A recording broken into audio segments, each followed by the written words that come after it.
So, ladies and gentlemen, please welcome to the stage the stars of the trip to Italy, Rob Brydon and Steve Coogan.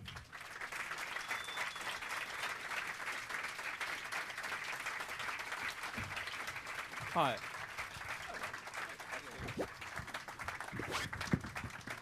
Hello. Welcome. Hello. Welcome. So, Richard Curtis described it as one of the greatest TV programs of all time, the first series. Well, don't let that put you off. I No. mean, no. Yeah, exactly. Did you I'm feel only joking, I'm joking. Were you surprised at this? Because I know initially when the whole idea was mooted, you were kind of both reluctant to do the first series and then even more reluctant, I understand. Well, to do the second series. it sounded as though it could have been very self-indulgent. And also, I distinctly remember when Michael said you'll be improvising most of it, me thinking, what, you could improv, because, you know, in this country it's a series, in the rest of the world it's a film. Yeah. I remember thinking, 6.5 hours of improvised?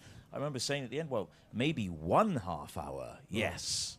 So we were very, we had to be persuaded to do it. We didn't, neither of us wanted to do it for a lot, because we just didn't want it to be, also, celebrities playing themselves in things has sort of been done a bit, and it's not like it was a novel idea. So unless it transcended just being self-satire, then we wouldn't bother doing it. And Michael kept twisting our arm, and he said it'll be about other stuff, you know, and he pushed the food angle. At the second lunch we had to discuss it, he really, do you remember? Did, yeah. Really it's also pushed about the food, not just you. It's about the food. Yeah. You know? And then it started, and then it was the fact that it seemed risky and different that made it really appealing then. Yeah. You know? So Yeah, I suppose there's always the notion that to do interesting stuff, you've got to risk failure, and it definitely felt like it was risking failure. Did it? When you're in the middle of shooting it and you're improvising all these scenes and you're filming loads and loads and loads of stuff, much longer than we actually get to see in the end. Are you surprised when you watch what Michael had come up with in the final edit? Michael Winterbottom we're talking about. Yeah, well, what he picks out. Yeah, see, he's not a comic person, so he doesn't edit for jokes. He doesn't edit for comic rhythms, which frustrated me at first. Me too, yeah. And I remember sending him a long email saying, well, hang on a minute. You know, you're missing a thing here, and you've got to let that go a bit longer and a bit sooner. But ultimately, I think that's what makes it what it is, because you get two kind of comic sensibilities, and with him, and it becomes something very interesting. I think, Michael doesn't. In fact, Michael kicks against anything that smacks of being overcrafted, if you like, almost deliberately. Well, no, deliberately. Actually, if there's a particular, I mean, in anything he does, frankly. I mean, I remember working on the film I did before this, the thing about Paul Ray, Look of Love. Look of Love. Look of Love. Yeah. And I remember there was. Cheap joke. First laugh of the I know, afternoon, though. I think, in all honesty, we needed it. I thought Steve, they wanted to know about how we made it, not just to come in for a cheap laugh. We've had a laugh, now we can carry on. Okay. Come on. Anyway, I think if something's if there's a line in there that's sort of overcrafted, he'll just say, I want to cut that. I'd say, oh, that's a very funny line. You go, well, we're not going to do it then, because he wants it to be all, if you like, uneven and irregular and slightly deliberately imperfect. A bit ramshackle. A little ramshackle. I'm throwing that word in. Given that it's a program about food, he never gives the audience something on a plate. Oh. No, but it's kind of true. He doesn't. He never makes it. You should write for The Guardian. Or The Observer. The Junior Guardian. Yeah.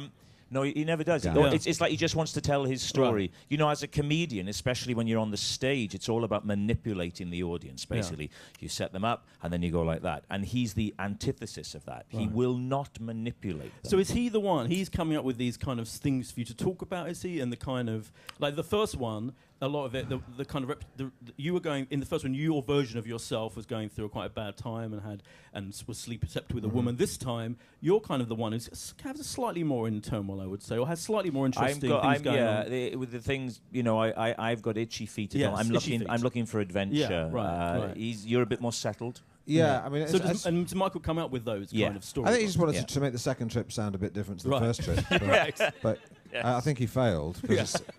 It is the same as the first one. It's just in Italy with the better food, is beautiful. nicer scenery. Not nice. It is nicer scenery. I mean, stunning, isn't it? Especially once we get down by about, you know, as it progresses. We start in the north, we end up on Capri, and it gets more golden as it goes on. And by the time we got to the Amalfi Coast, it was breathtaking. Yeah.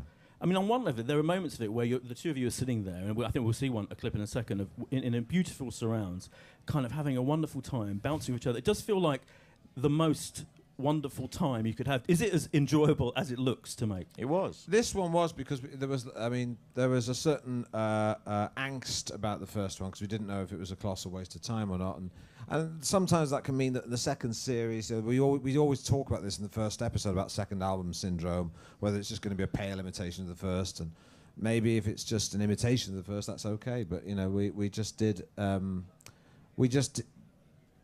apologise for that. Really, we didn't try to. We didn't try to do anything radically different. But yeah, as jobs go, it was probably the most enjoyable job I've ever had because it was a small crew and know a lot of the crew. I'd met Steve before, so it was, it was really lovely. We'd eat in the evenings together. It was fantastic. So you'd eat job. in the evenings after you acted the eating. I mean, we when we improvise, what we do is press each other's buttons and try and find the things about each other that we know. And we'd also bring to the fore aspects of our own personalities that we know are unsympathetic but more interesting. I mean, we could improvise a meal where we just get on very well and have very bland conversation. Those were the real meals. Those were the real evening, dinners we had in the evening. Yeah. Just to gossip about friends and what they're doing. But it was very enjoyable because we were kind of used to it, and it was. I just finished Partridge and Philomena, both back to back. So when I came and did this, it was like a holiday. It really was, because it was. In terms of, although you have to think about it and it is hard work, it's still relatively, it's the easiest job I did last year. Right, good. Well, let's have a look. I've got another clip here, and you'll see just how kind of gloriously beautiful it is.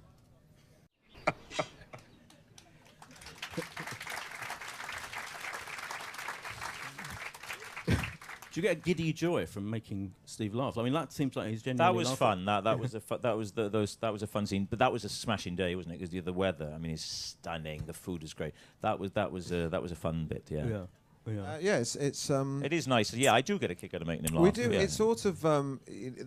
Someone said before, "Oh, are there any outtakes?" Well, there aren't any outtakes because we're behaving like ourselves. So if I laugh at something he says, then it just stays in. So there's no point ever. Michael goes, "Oh, cuts! You've all started laughing." Or, it's all everything's in there. There is an incredible authenticity to it, isn't there? Because in a way, it's like you've got incredible freedom. Because I guess most TV shows, most films now, you have to get notes from producers and. Oh, it feels like fantastic. you can just do anything. That's the great thing about it. I mean, we were traveling like a little band of players, and the work wasn't from a script. You were creating, so you felt so creative. Yes, there was. Michael would. Sometimes Rob and I would say, "Oh, why don't we talk about that? That'll be funny. Let's talk about." And that would generate material. It would be us saying, "Let's." We'd have an idea, and then we'd say, let's just try that. And Michael would like it or not like it. If he liked it, so let's talk about it more. Or and sometimes, at dinner the night before, we'd be having what we thought was a perfectly innocent conversation, and he'd say, "Oh, I'll do this tomorrow." And we go, "Really? You think that's funny? Oh, okay." And we would do it the next day, and it's a great way to work because things happening. So the only thing was Michael would sort of, if you like, have a very loose structure and know where he wanted it to, how he wanted the. There's a bit of an arc, not much, but I mean.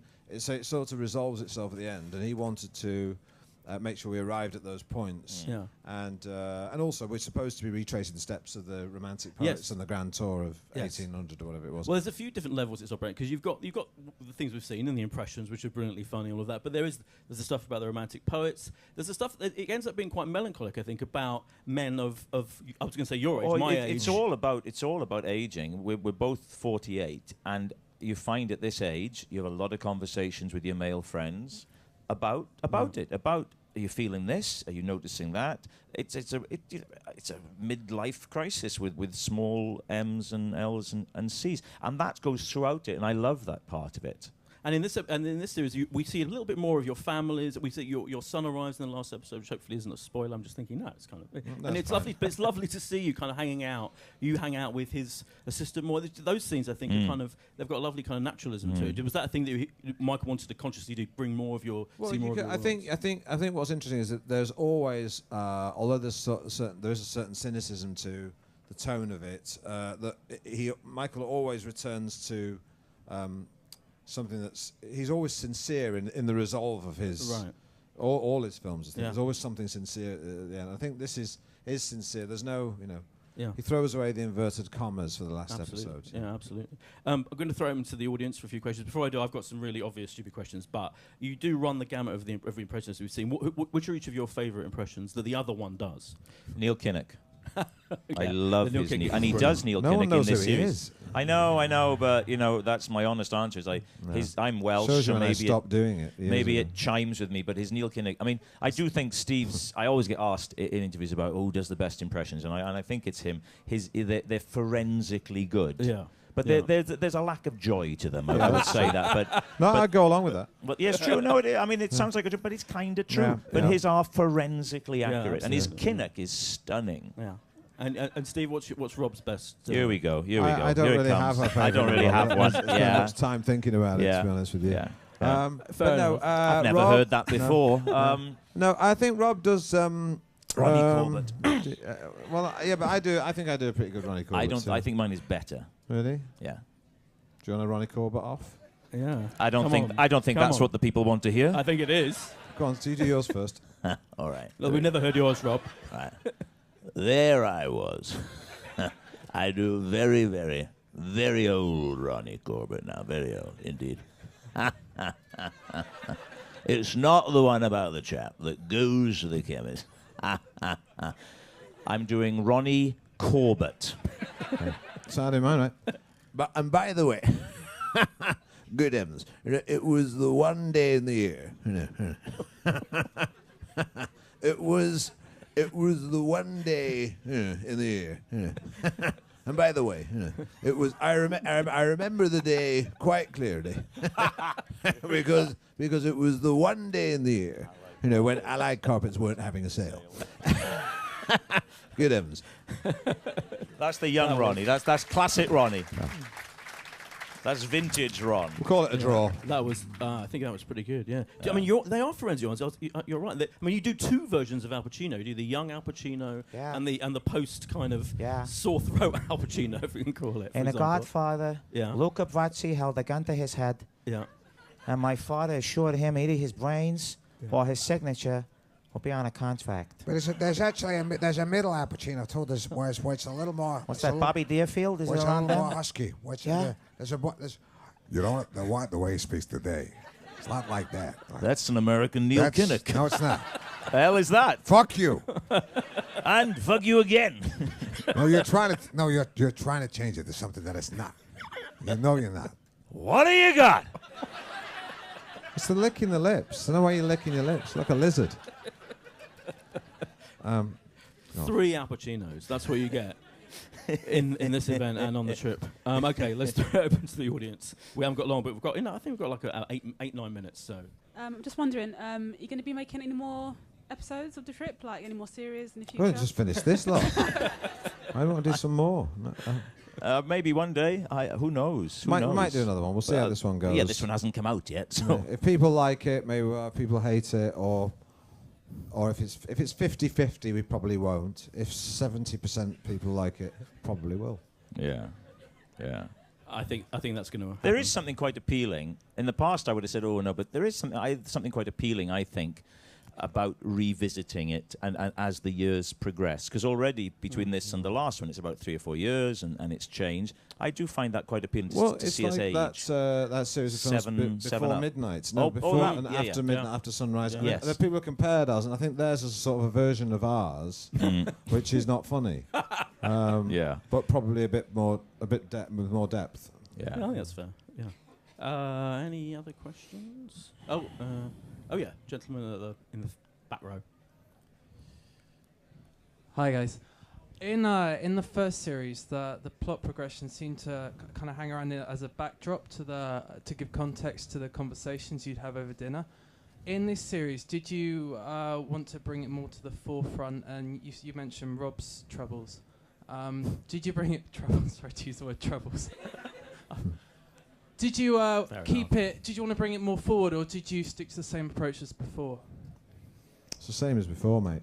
It really is. It's just the same as. Very long question. There's a bit. It's the same as before. There's an ostensible structure, and we just thought we'd change it around a bit, make it Rob the philanderer, make me someone who's settling down, so that's what we sort of saw through to the end, and you see a certain kind of resolution to it, but it's pretty similar. It's pretty similar. Pretty much the same as the last one, really. I mean, yeah. So no, there isn't much plot. Is the answer to your question? Thank you. Go to that lady just there. Standing up. Sorry, then I'll come to you. Sorry. Who chose where to eat? Michael Winterbottom. Yeah. Okay. Yeah. That's all planned out in advance. He does. He goes on a trip to Italy himself. Yes. With his producing partner, who's also his wife, and they tirelessly a long, tireless trip round Italy, choosing the best restaurants, and it's all tax deductible. So it's work. Yeah. Thank you. And then the lady at the front.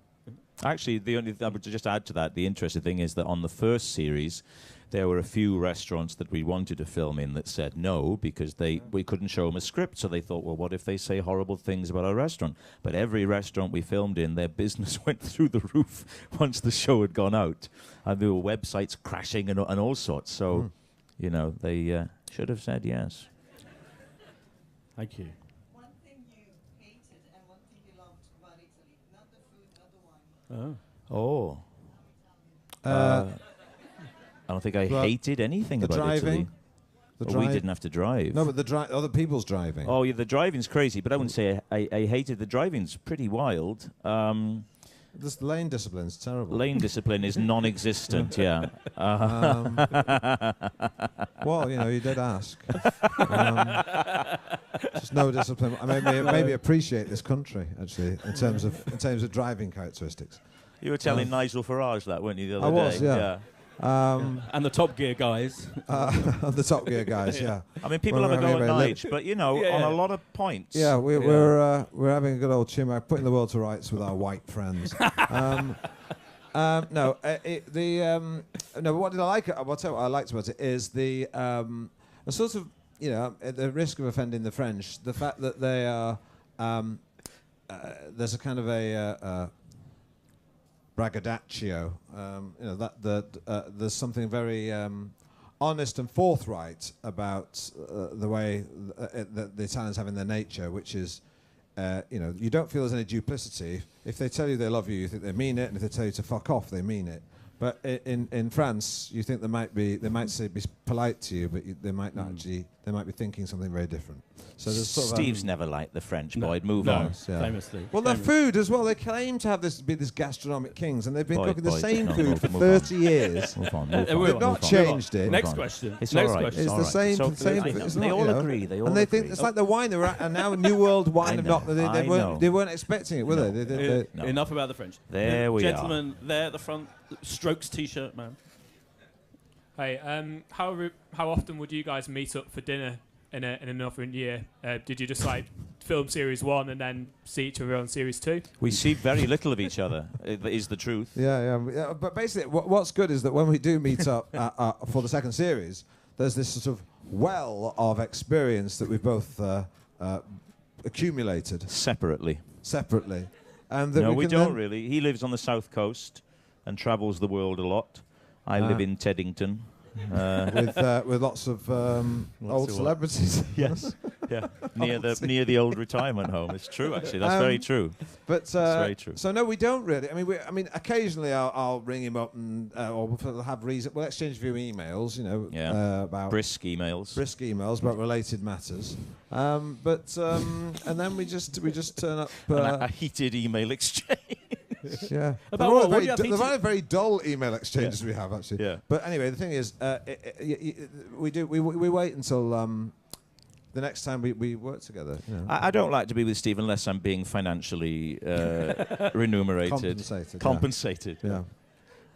In the first series, you do a lot of walking in between having dinner. Did you guys put on weight? Is there sort of an exercise regime in this? Well, it's funny to say that. Every morning we would say because it's very sedentary kind of improvisation. It's not like we're leaping over fences and scaling walls as we improvise. We just sit there. And we eat lots of carbs and sit there and talk. And so we would both separately do sit-ups and push-ups in the morning, And then at go for a run. breakfast we'd say, "What have you done?" We'd say, "How many sit-ups did you do this morning?" And introduce the element of competitiveness. I put on 8 pounds in the first series, which I struggled to get rid of. But in this series, I didn't put on anything because I didn't gorge myself. I think I was about the same. Yeah, we tried to keep a lid on it, so to speak. He was very active during the filming. He's a brave man, and he dived off whenever we were near a coast. He would find a precipice at quite a height and dive off. And I have this on my iPhone. About 30 filmed. feet? About 30. One was 30 feet, quite seriously. And I think Not when we jump, a dive. No, a dive, proper dive. dive. I mean, you know, had he got on to that Tom Daly show splash, and I know you got down to the last 3, and I know it still hurts, but had he got on, he wouldn't have done well because there wasn't a lot of, but it was brave and it was a dive. And I think when we do the DVD, we should put all those. There's a lot of funny stuff that I just took on the phone. Why isn't the diving in the show? It's not. Yeah, why Well, wasn't Michael was very annoyed when he found out that I'd done that because he said I wasn't insured for it. But Rob basically said I could dive off that, and Rob dared me, and then I couldn't back down. Then I was quite scared. It was very high, very high. Hi, Rob and Steve. Hi. Hi. Hello. In the first season, we saw there's a bit series. Not in America. In the first series, we spring saw and summer seasons. We saw that there was a bit of competition between you two in terms of your acting careers and who was more successful. Oh well. Does that come up again in this? Come on, that has been settled once and for all. Well, yeah, Philadelphia. Come on. He's been dying to say that all day. Bringing the fight for. I mean, it was just all there. I'm glad that I hadn't had my film hadn't had 4 Oscar nominations before we did. How many was that? 4. Four Oscar nominations. Before we did the series, because that would have basically rendered a lot of Rob's abuse of me redundant, because I could have just done that every time he had a go at me. You know. But I got to say, to lose in 4 categories is quite. But you've taken it on the chin, and all credit to you for that. I know. You can imagine how that feels, can't you? Because that's all you'll ever be able to do. No, listen. All jokes aside, when I heard about the nominations, I was fucking livid. But what can you do? You've got to pick up the pieces and you've got to move on. Yeah. So I hope that answers your question. But you do get off for the Hollywood role in the show, in this series. That's an interesting. Yes, but not in real life. No, okay. Yeah. It is a bit. Yeah. Steve's astonished. We kind of. Yeah. That's right. Yeah. Well, but that was something interesting because in one scene I'm helping him do an audition. An audition on his iPad to then send off. Yeah. And then what happened in reality was.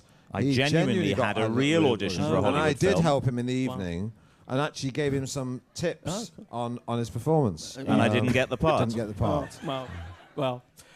So thank you all for coming, and thanks to Rob Brydon and Steve Coogan. And the trip starts next Friday. Next Friday on TV. Yeah, next Friday. Thank you. Cheers.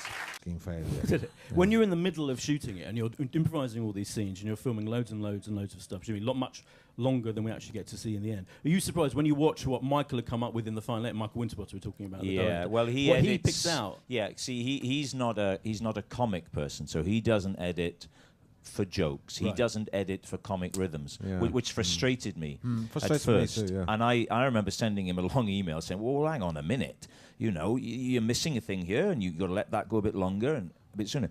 But ultimately, I think that's what makes it what it is, because you get 2 kind of comic sensibilities, and with him, and it becomes something very interesting. I think, Michael doesn't. In fact, Michael kicks against anything that smacks of being overcrafted, if you like, almost deliberately.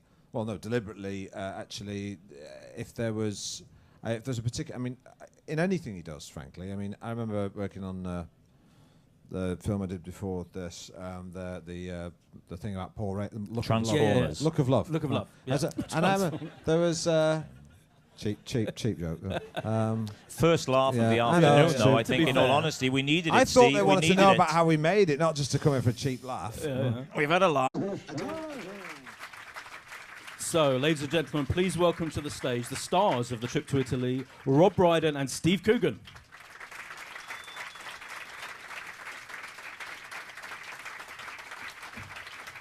Hi.